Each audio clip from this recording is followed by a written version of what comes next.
Welcome back to my channel. For those who've stuck around so far, I am super grateful. Today's video is going to be about how I learn, or rather, how I'm learning Korean. Okay? 안녕하세요, 여러분. Hi, Saseni. How are you doing? How was your week? Mine was good. Today's video is about how I'm learning Korean. So let me introduce myself just a little bit. 조금, okay? So 안녕하세요, 여러분. 제 이름이 제비고요. 그리고 저는 케냐 사람이에요. And you must be wondering why I just introduced myself in Korean while not in Spanish, French, Japanese, Chinese. I don't know as well. I just did. So, so I've been learning Korean for the past 1 year, I would say, officially. I tried learning like many times, but that never worked out. So, a little history about myself is when I was 13, couple of years back, I got introduced to BTS. Of course, we've had this story before. Love BTS, then you become a Korea boo, and that's a story. Goodbye, good night. It doesn't end there though. So when I got introduced to BTS, of course, I felt hard and I felt sad.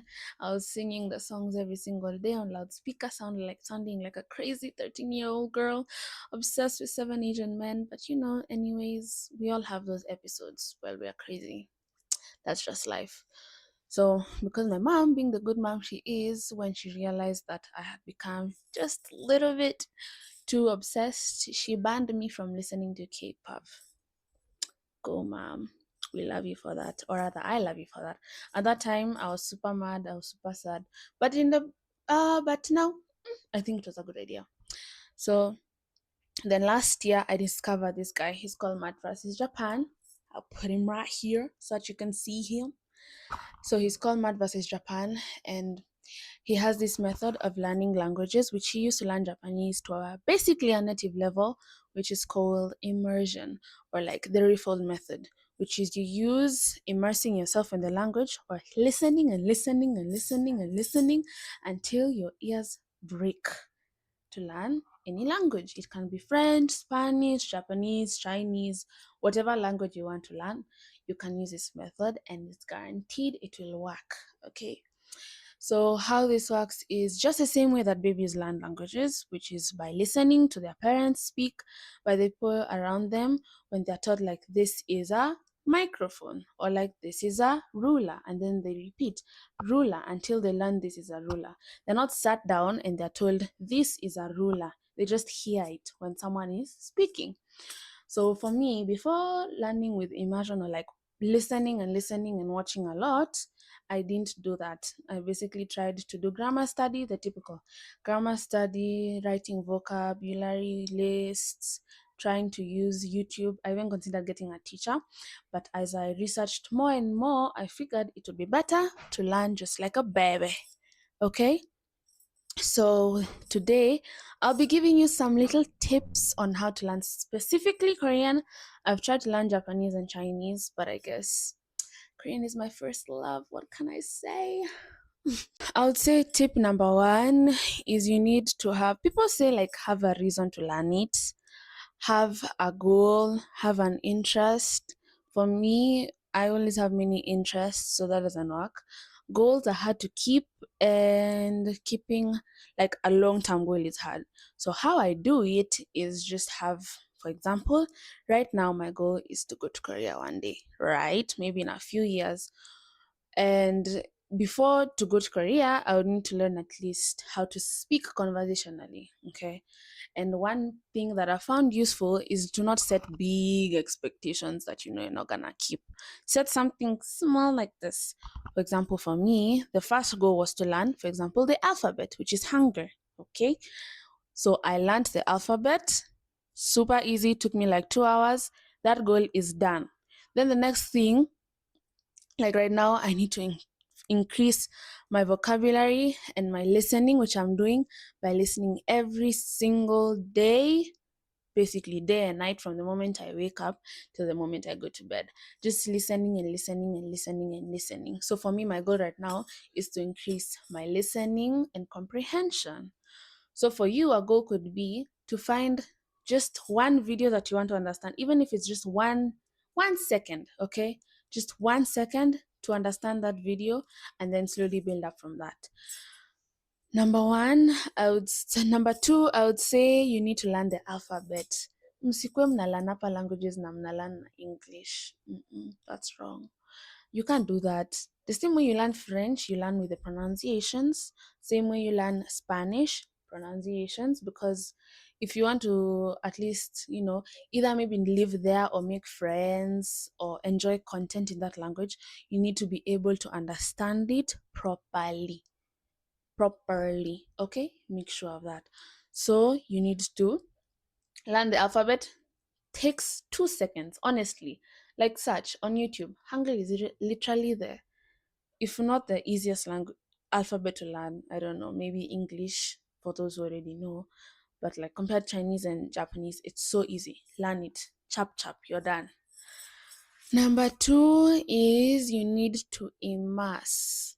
I'll put the link to the Refold website down below so that you guys can see it. But the main thing is from day one, like this, don't focus on speaking, don't focus on writing, don't focus on anything else. Just focus on listening to the language, whatever language you're learning. If it's French, if it's, I don't know, Japanese, Spanish, whatever language you want to learn, even if it's English for people who don't know English, you need to listen and listen and listen and listen. For me, for example, right now I'm watching many dramas in Korean. For example, I'm watching Alchemy of Souls. I listen to it only in Korean. I don't use the subtitles for English. I use with Korean subtitles. People think I'm crazy, but we all gotta be crazy for something. Mm? So you need to listen from day one, even if it's really, really, really hard. You need to tolerate the ambiguity of knowing nothing. For me, at least now at this point, at least I can understand what's going on because I've listened and listened and listened so much. Number two is you need to make it fun. Like if you enjoy watching, don't overwatch. You just stay within your goal. Like if you're a student, for example, you could do, instead of listening to English songs as I don't know, as you're cleaning or whatever you do, you could put Korean songs. Or instead of watching two movies in English, you could watch one in Korean, even if it's something short, even if it's a YouTube video that you find enjoyable. Just start from the beginning, just knowing that I need to understand this language and I want to speak it well. So I have to suffer just a little bit. Honestly, I forgot what number it was. I think it's number four. Number four is you need to make it fun. And you need to laugh at yourself, sorry. You need to laugh at yourself. For me, when I'm pronouncing words like just now, you need to learn to laugh at yourself and look silly. Because, like, with anything new, it's gonna look silly and it's gonna feel silly until it works out. That's my principle. Everything looks silly until it works out. So just be willing to make fun of yourself along the way. Don't take yourself too seriously. Life haitaki watu wenye wako na stress nyingi. Doesn't want people who have so much stress and so much being so serious. Just take it easy. For if you are watching a drama, if people around you think you're crazy, let them think you're crazy. It's fine. As long as you're working on your goal. And then my last thing would be patient. For me, in total, I've been learning for maybe like 5 years. But obviously, it's not 5 years because most of that time it was wasting time and trying to figure out and doing more researching than actually learning. But be patient. They say it takes about like 10 years to be very, very, very fluent if you're just like a normal person living your life. So for me, my goal would be maybe in like 2 years to be fluent. So I hope you come along with me on this journey and that you enjoyed this video. I will put a link down below for the Refold website. And if you're like some more content like this. I'll be making my vlogs maybe in Korean to practice and such. You guys can see what I mean by making fun of yourself and making fun of yourself and with yourself. Um, so if you are willing to stick around, please stick around. Please don't forget to like, subscribe, and comment. And I will see you next time. 안녕.